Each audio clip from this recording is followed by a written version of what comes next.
Hello everyone, welcome to all of you. कैसे हैं आप सब? आई होप आप सब मस्त होंगी और अपनी तैयारी को बिंदास होकर के कर रहे होंगे, है ना।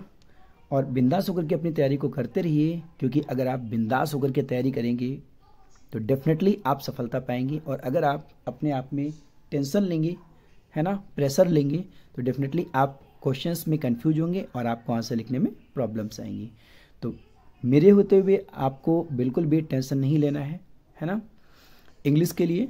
और यहाँ पर ये जो वीडियो आपका होने वाला है वो इम्पॉर्टेंट क्वेश्चंस का होने वाला है, जो आपके इंग्लिश लिटरेचर की प्रॉब्लम है। मुझे ऐसा लगता है कि आप में से काफ़ी सारे लोगों को ये प्रॉब्लम है कि इतना कोर्स है लिटरेचर का, तो उसमें कैसे हमें पता चलेगा कि इंपॉर्टेंट क्वेश्चंस क्या हो सकते हैं। ठीक है, भले ही आपने विद्या क्वेश्चन बैंक ले रखी हैं या अवतार ले रखी हैं, फिर भी आपको कहीं ना कहीं डाउट है।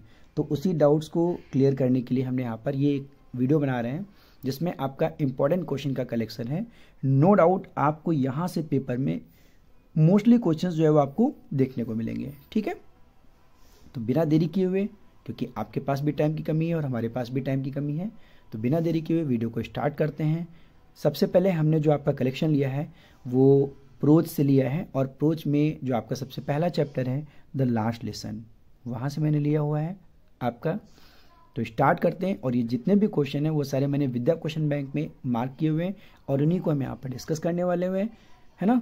तो आप बिल्कुल रेडी हो जाइए, तैयार रहिए एकदम इस वीडियो को देखने के लिए। ठीक है,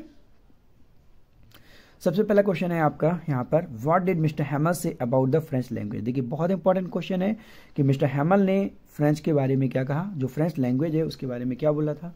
तो उन्होंने बोला था कि the most readable language in the world, he said that it was the clearest and the most logical language, कि जो फ्रेंच लैंग्वेज है वो दुनिया में सबसे ब्यूटीफुल लैंग्वेज है। और उन्होंने कहा था कि भाई ये जो है सबसे ज़्यादा क्लियरेस्ट है और सबसे ज़्यादा लॉजिकल लैंग्वेज है ना, एकदम स्पष्ट है और लॉजिकल लैंग्वेज है। ठीक है, अगला क्वेश्चन था, what have been put up on the bulletin board, कि जो बुलेटिन बोर्ड था उस पर क्या लगाया गया था। इट मीन्स, इसका कहने का मतलब ये है कि बुलेटिन बोर्ड पे नोटिस क्या था। ठीक है, ध्यान रखिएगा, क्वेश्चन को किसी भी तरीके से पूछा जा सकता है कि बुलेटिन बोर्ड पर नोटिस क्या था। तो सीधी सी बात है, उस पर नोटिस क्या था कि बर्लिन से जो ऑर्डर आए हुए थे, an order from Berlin had been put on the bulletin board, it said that only German would be taught in the schools of Alsace and Lorraine. तो उसमें यही था नोटिस बोर्ड में कि भाई जर्मन से जो है ये कहा गया था कि only German would be taught, मतलब कि सिर्फ वहाँ पर क्या पढ़ाई जाएगी, अल्सास और लॉरेन की स्कूल में जर्मन पढ़ाई जाएगी। और जो फ्रेंच की टीचिंग है, the teaching of French had to be stopped, कि भाई जो फ्रेंच की टीचिंग है उसको क्या कर दिया जाएगा, वहाँ पर उसको रोकना है ना, कि उसको वहाँ पर रोक दिया जाएगा। फ्रेंच की पढ़ाई अब वहाँ पर नहीं होगी और सिर्फ वहाँ पर क्या पढ़ाई जाएगी, जर्मन पढ़ाई जाएगी। ठीक है, फिर अगला क्वेश्चन है आपका कि what changes did order from Berlin cause in school that day. बहुत इंपॉर्टेंट क्वेश्चन है कि उस दिन जो है क्या परिवर्तन देखने को मिला स्कूल में, क्या माहौल बदला था स्कूल में जब जो है बर्लिन से आदेश आए, है ना। ये जो आपने ऊपर ऑर्डर पढ़ा था, जब ये ऑर्डर आया बुलेटिन बोर्ड पर, है ना, जब ये खबर आई, ये न्यूज़ आई, तो क्या माहौल बदला, क्या परिवर्तन आया। तो क्या परिवर्तन आया, there were no noise, it was as quiet as Sunday morning, mister Hamel said it would be his last lesson, everybody looked sad, the village people had come to thank mister Hamel for his 40 years of faithful service. तो क्या देखने को मिला कि भाई बिल्कुल ऐसा लग रहा था जैसे संडे को जो है शांति रहती है, छुट्टी रहती है, एकदम स्कूल का माहौल बिल्कुल वैसा ही था, है ना। कोई शोर शराबा नहीं था, कोई नॉइज़ नहीं हो रही थी, एकदम शांति थी। और उन्होंने बोला कि भाई ये उनका जो है वो आखिरी लेसन होगा। मिस्टर हैमल ने बोला भाई ये उनका आखिरी लेसन होगा, क्योंकि इसके बाद से तो वो चले जाएंगे, है ना। और सारे के सारे लोग वहाँ पर कैसे दिख रहे थे, सैड दिख रहे थे, दुखी दिख रहे थे, क्योंकि उसके बाद से वहाँ पर वो टीचर जो है वहाँ पर नहीं पढ़ाएंगे। The village people had come to thank mister Hamel for his 40 years of faithful service, और लोगों ने उनको ये जो आखिरी लेसन था, आखिरी लेसन देने के लिए धन्यवाद दिया।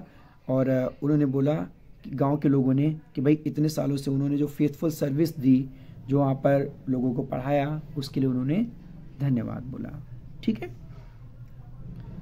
फिर आपका अगला क्वेश्चन है, what did हैमल say about the language and its importance, है ना। बहुत इंपॉर्टेंट क्वेश्चन है आपका कि भाषा और उसके महत्व के बारे में एमएमएल ने क्या कहा, कि मतलब उन्होंने इंपॉर्टेंस क्या बताई, जो लैंग्वेज है आपकी फ्रेंच लैंग्वेज है उसकी इंपॉर्टेंस क्या बताई उन्होंने। तो mister हैमल told them that the French was the most beautiful language in the world, it was the clearest and the most logical language. यहां तक तो आपको पता ही है कि उन्होंने ये बोला था कि भाई फ्रेंच जो है वो दुनिया में सबसे सुंदर लैंग्वेज है, अच्छी लैंग्वेज है और ये क्लियरेस्ट है, एकदम लॉजिकल लैंग्वेज है। फिर उन्होंने ये भी बोला था कि भाई इसकी हमें सुरक्षा करनी चाहिए, हमें अपनी भाषा का बचाव करना चाहिए, हर किसी कंट्री को अपने भाषा की जो है रक्षा करनी चाहिए। और उन्होंने ये भी बोला था कि भाई हमें इसे भूलना नहीं चाहिए। और उन्होंने एक रीज़न और दिया था, he give a reason also when people are were enslaved as long as they held fast to their language they had the key to their prison. अगर आपको एक क्वेश्चन पेपर में आया तो ये दोनों पॉइंट लिखिएगा पेपर में, ठीक है।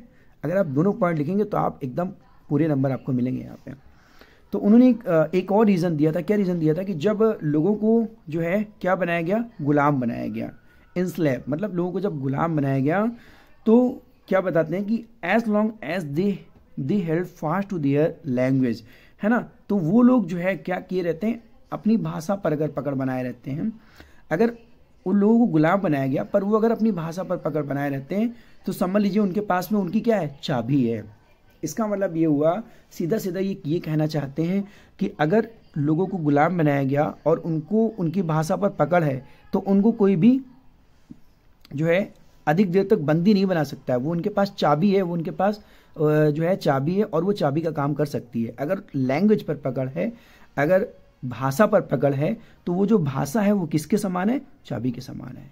मतलब वही बात हुई कि जैसे अगर आपके पास चाबी है तो आपने क्या किया, जेल का ताला जो है उसको खोला और आप आज़ाद हो गए। तो अगर आपकी भाषा पर पकड़ है तो आप आज़ाद हो जाओगे। तो यही कहना चाहते हैं, ठीक है।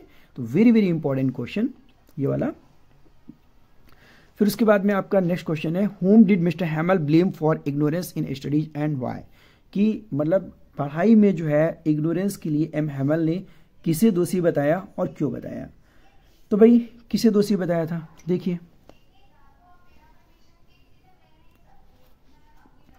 Mr. Hamel blamed the parents for the neglect of learning on the part of the boys like French because they wanted them to work to earn some money instead of focusing on education.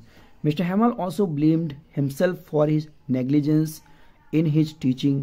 He made the boys work in his garden, which made them miss their lessons, and whenever he wished to go fishing, he gave them a holiday. तो भाई क्या बताया कि mister हैमल ने जो है blame किसे बताया, the parents for the neglect of learning on the part, कि उनके पेरेंट्स जो है वो कई बार नेग्लेक्ट कर देते हैं कि भाई कि बच्चों के लिए शिक्षा कितनी इंपॉर्टेंस है ना, लर्निंग जो है सीखना जो है वो कितना मायने रखता है। जैसे कि फ्रेंच है ना, क्योंकि they wanted them to work to earn some money, क्योंकि उनके पेरेंट्स भी क्या उनसे उम्मीद लगाते थे कि भाई बच्चे जो है कुछ पैसा कमाएं, कुछ अर्निंग करें, है ना, इंस्टेड ऑफ फोकसिंग ऑन, सिवाय एजुकेशन के। भाई शिक्षा पे फोकस ना करने के बजाय उनके पेरेंट्स जो है वो इस चीज़ पे फोकस करते थे कि भाई वो लोग पैसा कमाएं।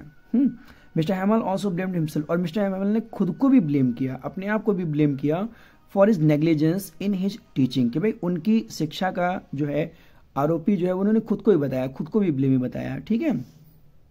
ही made the boys work in his garden which made them miss their lessons, क्योंकि कई बार ऐसा हुआ कि वो लड़कों से काम करने के लिए कह देते थे, है ना, कि गार्डन में किसी काम पे लगा देते थे, है ना, और जिससे क्या होता था उनकी जो लेसन्स जो है वो मिस हो जाते थे, उनकी क्लासेस मिस हो जाती थी और उनकी पढ़ाई जो है नहीं हो पाती थी, है ना। और कई बार ऐसा भी होता था कि जब वो फिशिंग करने के लिए चले जाते थे, मछली का शिकार करने चले जाते थे, तो वो क्या करते थे कि छुट्टी कर देते थे और उनको काम पे लगा देते थे, ठीक है।